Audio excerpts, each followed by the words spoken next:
À toutes et à tous, bien-aimés dans le Seigneur, bienvenue à vous. Merci de nous choisir pour vos lectures, les lectures de vos livres chrétiens.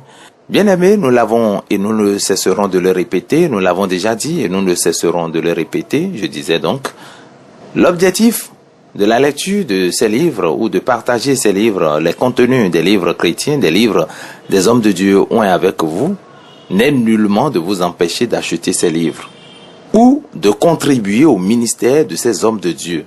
Bien-aimés, encore une fois, en écoutant ces livres, en étant édifiés par ce que ces livres vous apportent, semés dans la vie des ministères de ces différents hommes de Dieu.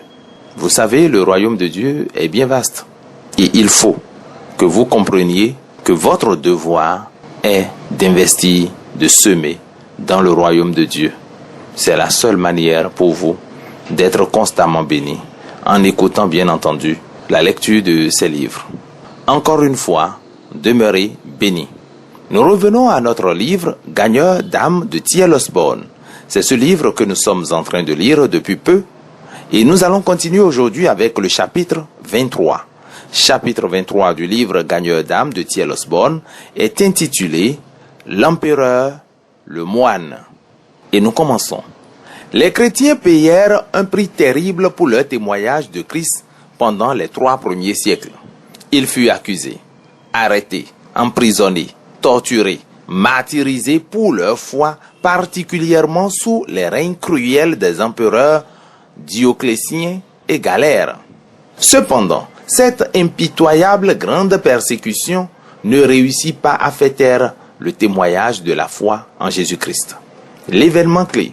Puis, un événement se produisit que les chrétiens croyaient être le plus grand triomphe encore jamais connu pour Christ, mais qui, par la suite, les entraînerait dans le marasme spirituel et influencerait les affaires de l'Église et de l'État pendant de longs siècles à venir. Quel était donc cet événement qui fit date dans l'histoire?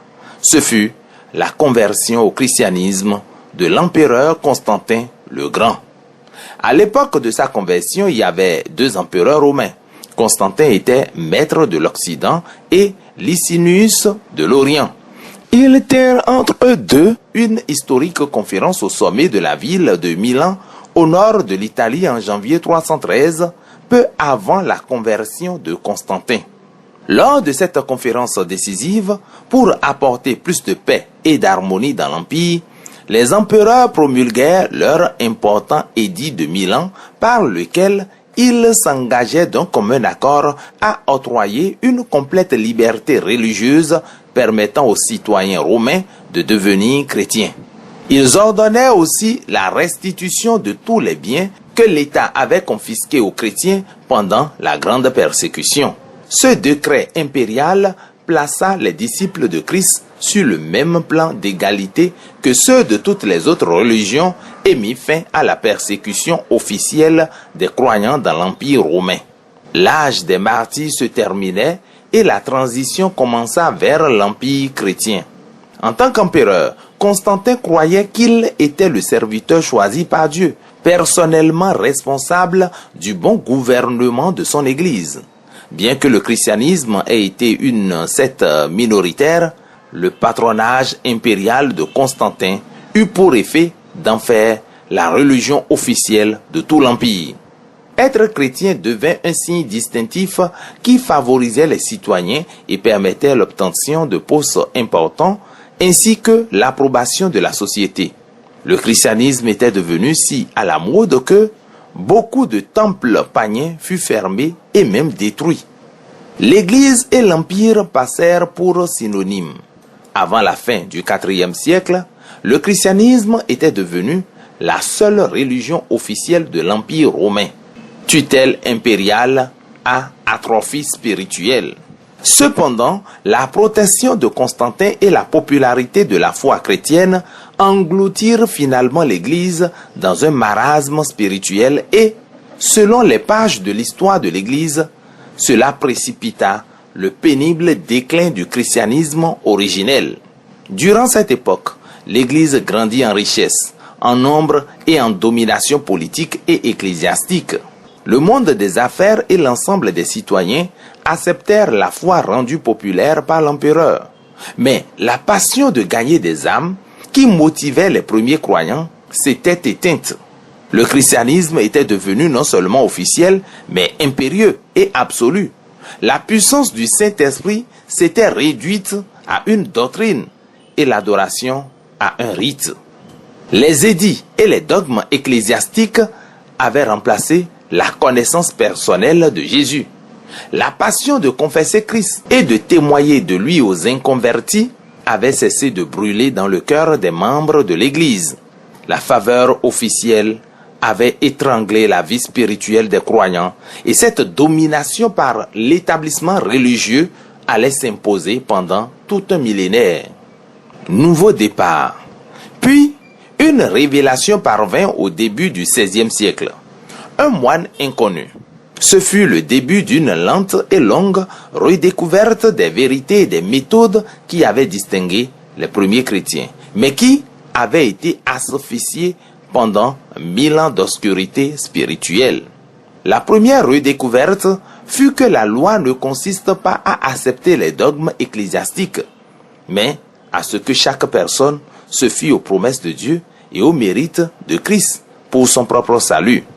Cette révélation parvint à un moine religieux nommé Martin Luther alors qu'il réfléchissait à la vente abusive des indulgences, moyen utilisé par certains religieux pour financer des projets favoris, avec l'approbation de la hiérarchie. Les indulgences étaient des documents préparés par l'Église et vendus par les prêtres aux particuliers, soit pour eux-mêmes, soit pour le compte des morts. En échange de sommes d'argent, l'acheteur ou un de ses amis ou parents décédés serait libéré du purgatoire pour un certain nombre d'années. Un certain Johann Tetzel, moine dominicain allemand, synchronisait la vente de ces indulgences pour aviver l'intérêt du public, façonnant ses sermons pour chanter et persuader ses auditeurs, souvent en parachevant son discours avec ce vers populaire. Une fois qu'au fond du coffre, la pièce retentit, une âme du purgatoire s'envole au paradis. Cette pratique abusive poussa Martin Luther à une étude approfondie de la Bible, d'où il ressortait que le salut n'était pas une commodité dispensée par la religion. Il concluait que quiconque croit les Écritures peut être sauvé par la seule foi en l'amour et en la grâce de Dieu, sans devoir adhérer au système religieux. Cette prise de position allait à l'encontre de la doctrine officielle, à tel point que les autorités ecclésiastiques la jugeaient hérétique et nuisible à l'ordre établi. Le 31 octobre 1517, ce jeune moine de 33 ans affichait ses 95 thèses sur la porte de l'église du château de Wittenberg, faisant retentir le même son de clairon que l'apôtre Paul qui avait déclaré aux premiers croyants: « Le juste vivra par la foi ». Romains 1,17, Galates 3, 11. Une foi toute neuve et de nouvelles découvertes. Les chrétiens commencèrent à lire la parole de Dieu pour eux-mêmes et l'impérialisme ecclésiastique du Moyen-Âge commença à perdre de son influence. La redécouverte de la foi chrétienne du 1er siècle était amorcée. À la suite de cette nouvelle liberté, beaucoup de nouveaux groupes chrétiens et d'associations religieuses furent formés. Une vie nouvelle naquit chez les croyants et la passion de témoigner aux inconvertis fut réveillée.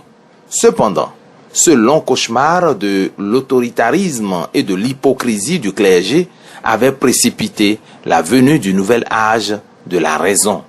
La société abandonna progressivement la foi en Dieu pour embrasser la scolastique, l'humanisme, l'athéisme et le large éventail de théories scolaristes hostiles à la doctrine chrétienne. Le scepticisme général envers la religion fit comprendre aux leaders chrétiens l'urgence de promulguer l'évangile plus largement. Dieu commença à susciter de grands évangélistes comme Wesley, Whitefield, Finney et beaucoup d'autres. L'évangélisation de masse qui avait électrisé l'Empire romain au temps des apôtres et des premiers chrétiens commença à secouer le Nouveau Monde à mesure que l'influence de l'Évangile s'y affrontait aux philosophies humanistes. Ces croisades d'évangélisation influencèrent des multitudes à accepter Christ avec une foi biblique, jusqu'aux extrémités du monde. Puis, cette vague de foi biblique amplifia la vision des croyants. Les Indiens d'Amérique commençaient à être atteints par des messagers de l'Évangile. Des missionnaires moraves allaient porter l'Évangile aux esclaves des Antilles. Dieu faisait renaître la passion originelle de ses disciples pour qu'ils soient ses témoins jusqu'aux extrémités de la terre. Acte 1, le verset 8. William Carey, un cordonnier anglais, réalisa que les peuples des nations païennes avaient aussi une âme et la même valeur pour Dieu que n'importe qui. Il porta donc l'évangile aux Indes et en Birmanie, comme Hudson Taylor le fit en Chine et David Livingstone en Afrique. La vision missionnaire du christianisme initial reprit vie, tout comme Paul avait pénétré les régions païennes de tout l'Empire romain. Les chrétiens atteignaient maintenant avec l'évangile de Christ les nations païennes du monde contemporain. Mais une autre crise spirituelle était sur le point d'éclater. Redécouverte du surnaturel. Alors que l'Église s'aventurait vers les régions païennes et témoignait au peuple des religions non chrétiennes, il fallait le surnaturel, comme au jour de la Bible, pour les convaincre du bien fondé de l'Évangile. Comme mentionné au chapitre 21, au début du XXe siècle, la puissance divine se répandit sur les croyants sous la forme d'un baptême frais et apostolique du Saint-Esprit avec les dons surnaturels définis par l'apôtre Paul en 1 Corinthiens 12, 1, 4 à 11, 27 à 31, et avec une redécouverte de la puissance de Christ pour guérir les malades et accomplir des miracles. Cela se produisit comme au premier siècle. Avec beaucoup de force, les apôtres rendaient témoignage de la résurrection du Seigneur Jésus, et une grande grâce reposait sur eux tous. Acte 4, 33. Dieu appuyant leur témoignage par des signes et des prodiges, et divers miracles, et par les dons du Saint-Esprit distribués selon sa volonté. Hébreux 2, 4.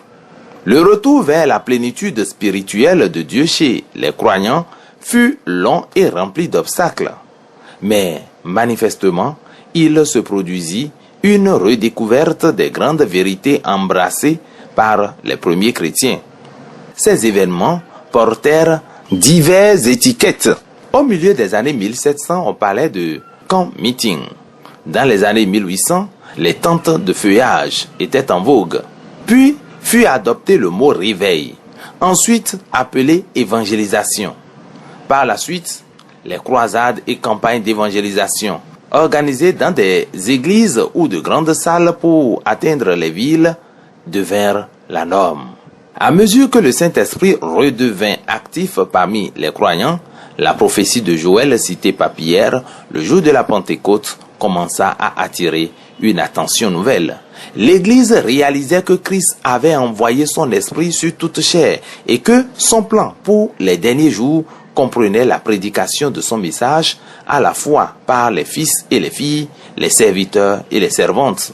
Acte 2, 16 à 18. Dans le prochain chapitre, nous allons examiner ce que signifie le terme prophétiser et à qui il s'applique. Mesdames et messieurs, c'est la fin de ce chapitre donc. Merci de nous avoir suivis. Gagneur d'âme de T.L. Osborne, nous sommes au chapitre 23. La prochaine fois, nous allons aborder le chapitre 24. Merci pour votre attention. Demeurez bénis. Jésus est Seigneur.